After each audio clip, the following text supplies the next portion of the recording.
All right, fastest 15 minutes on the internet, fastest 15 minutes in social media, and my name is Judson Powell. Please hit the like button, please hit the subscribe button, and please hit the notification button. Hit all the buttons for me. All right. Anyway, let's get into this. Gonna talk a little bit about my man Kanye West again, and so he did something. Okay, I've had like all throughout everything, I've had various opinions. Not that I'm, trying to be hypocritical or anything like that, but some of the stuff that he's doing actually now makes sense. and I know, look, don't hate your boy because stuff makes sense right now. But look, here's the thing.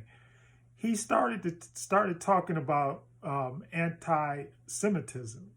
And the whole thing about being anti-Semitic and just how people defend anybody that says anything about the Jewish race, and then anybody else that says anything, they're immediately put into cancel culture. Same thing with and there's some other groups that are like that, but black folks and women don't seem to be like on that list, right? So I'm just, and Lizzo, she's not on that list either. All right, so you can't get canceled because of that. You can't get canceled because of talking about a woman, talking about a black person, or talking about Lizzo. All right, I'm just joking. Anyway, but the thing is that he was like, y'all can't. He said, I got $6 billion and can't nobody cancel me. So when he said all of that, and I'm just like sitting there going, well, this the same. We kind of going through the same motion that Nick Cannon went through a couple months ago, right? And so now he's been canceled, of course, by the Jewish population. But his comment is that black folks are Jews too. So why can't we, why don't y'all defend us, or why don't y'all say anything when somebody says, the N word or something like that? How come that's not included in the anti-Semitism and also in the cancel culture? Which it really should be. People should not be going around saying derogatory things about anybody. No race of people, no group of people, no ethnicity of people, none of that. That shouldn't be something that we got to deal with in our society. So so I'm just trying to get wrap my head around all this stuff, because this is something that actually needs to be talked about. This is actually something that is central to everything that's going on, because we are always talked about, vilified, demonized, all that kind of stuff. But if you say something about somebody that's Jewish, I should, if you say something about somebody that's Jewish, then you're going to be in trouble, which is what happened with Nick Cannon. Remember, and if y'all remember, Nick Cannon went and he kissed the ring of the big rabbi, and once he kissed the ring of the big rabbi, seemed like the next day he had a brand new show and all this kind of stuff. So, they were talking about they were going to take him off the air and everything else, and now he doesn't even, he's not even really involved in all of that stuff anymore. And his talk show and Wild 'N Out and all of that stuff is all it's all Gucci, as y'all say. Everything is going good. So what does this mean for everybody else and for Kanye? Because this is one of the things that he probably needed to say. And some of the stuff that he's saying is stuff that needs to be said. He's saying a lot of stuff that probably doesn't need to be said, but he's also now he's starting to say stuff that needs to be said or needs to be, put out there and just talked about. Because this is something that I've been talking about for a long time. Like why can't anybody say anything bad about the Jewish people or the Jewish race or anything like that, especially if they do something bad, and we get talked about whether we do something good, bad, or indifferent. And so and the other thing is, I think like a lot of the problems stem from the fact that that a lot of Jewish people believe that the Holocaust was equal to slavery and all of that, but there is no comparison. And the other thing is there's a lot of stuff out there saying that some of the stuff that was going on during the Holocaust, or some of the things that have been recorded historically, may not be true. So not saying that it's not true, but saying that it may not be true. And I'm not. And here's the thing: I'm not going after anybody or anybody, any race or any creed, color, religion, any of that stuff. Because at the end of the day, and this is what I'm going to do. I'm going to do a teaching on universal oneness, because universal oneness is one of what? The universal laws. It's one of the 12 universal laws, one of the universal keys. And the thing is, because we're all in this together, everything that goes on in this realm, in this earth realm, is one. So we gotta kind of learn how to get along, which is, that's like the Martin Luther King thing. I'll bring King into this, saying, he's like, if we can't learn to get along, as brothers, then we'll perish as fools, because everything is interconnected. There's nothing out there that is like there's no separatism of anything. And anybody, that's why any type of supremacy, when people start talking about white supremacy and all that kind of stuff, that's a myth. That's, any kind of supremacy is a myth.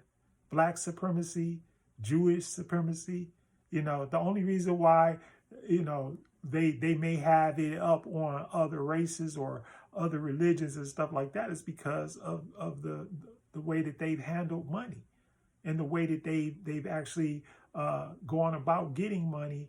And here's the thing, it's not at the expense of other people. And here's what I mean by that, by saying it's not at the expense of another race of people or another group of people or anything like that. What they do is they just have wise financial principles when it comes to what goes on in their own community. So they buy from each other, trade with each other, do all that kind of stuff with each other. And then through that, they have built and amassed large amounts of wealth. And people can say what they want, but that's how they did it. And people are always talking about that, how they keep money in their community longer than we keep money in our community. Like our money doesn't even stay, when we get money, it doesn't stay in the Black community, not even for a whole day, according to some statistics. So when you look at things like that, but when they put dollars into the Jewish community, those dollars stay in that community for weeks, or may not ever leave that community. The other thing, what I just mentioned, they buy and sell with each other.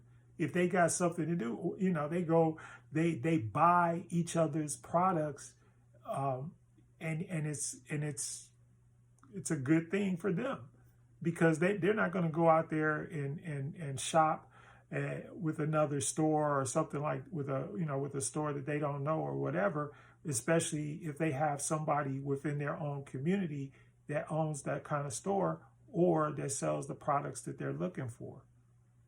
So that's just something that they've always done.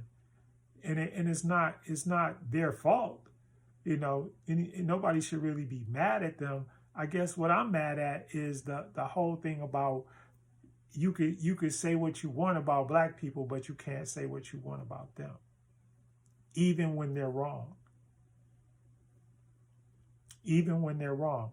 So that's why all of this, you know, this anti-Semitism talk is good.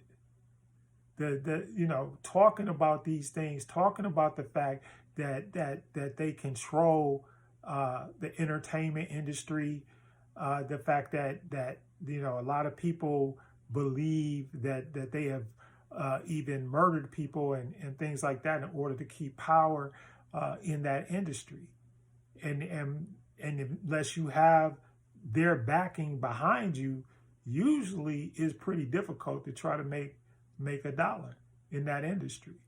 And so that is it's problematic to everybody, because when you look at it, it's like, well, why do they have certain industries, you know, even in the same thing with jewelry and like diamonds and gold and all that kind of stuff. They have, you know, that's why y'all, you know, a lot of people don't realize this, but that's why they have names like Silverstein and Goldfarb and all of those, and you know, those are names that are associated with skills that they came up with. But they got, and the other thing is that they stay on their children, and they put their children on a path to success, and they don't allow them to stray from that path.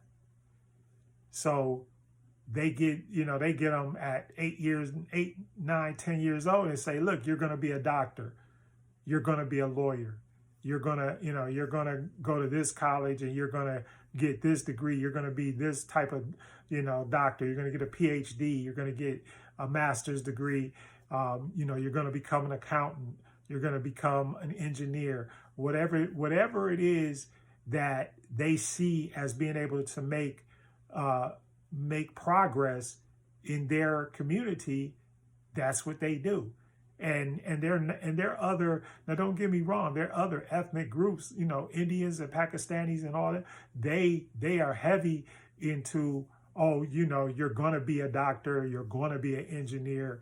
You know, they don't, you know, they don't accept no for an answer from their children. And that's something that we, you know, as a race or, you know, as a community need to start doing.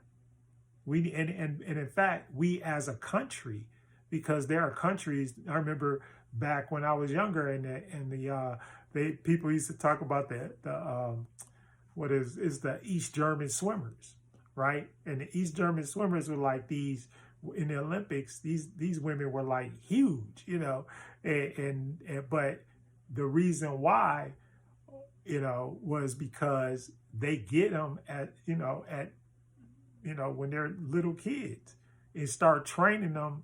And it's like, okay, you're gonna be on the Olympic team. You're gonna be a swimmer, and you're gonna do this, and you're gonna do that, and that's what, you know, and that's how it goes, you know. And you don't have a choice about being you know, a swimmer or not. Either you're gonna be a swimmer, or, you know, you don't eat or whatever. I don't know. You know, some people were saying they were threatening their lives and all that kind of stuff.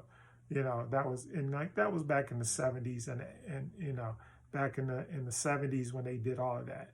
But it was a thing that garnered them a lot of success. You know, they had a lot of success behind that. And so they don't you know, look at things from the same perspective.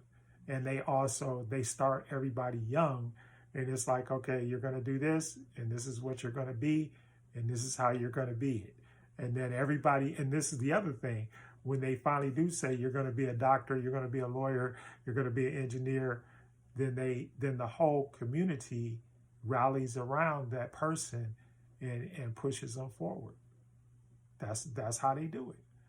Anyway, Fastest 15 minutes is up. My name is Judson Powell. Please hit the like button. Please hit the subscribe button. And please tune in to our channel, which is Kaprii TV. KHEPRII. That's it on the internet.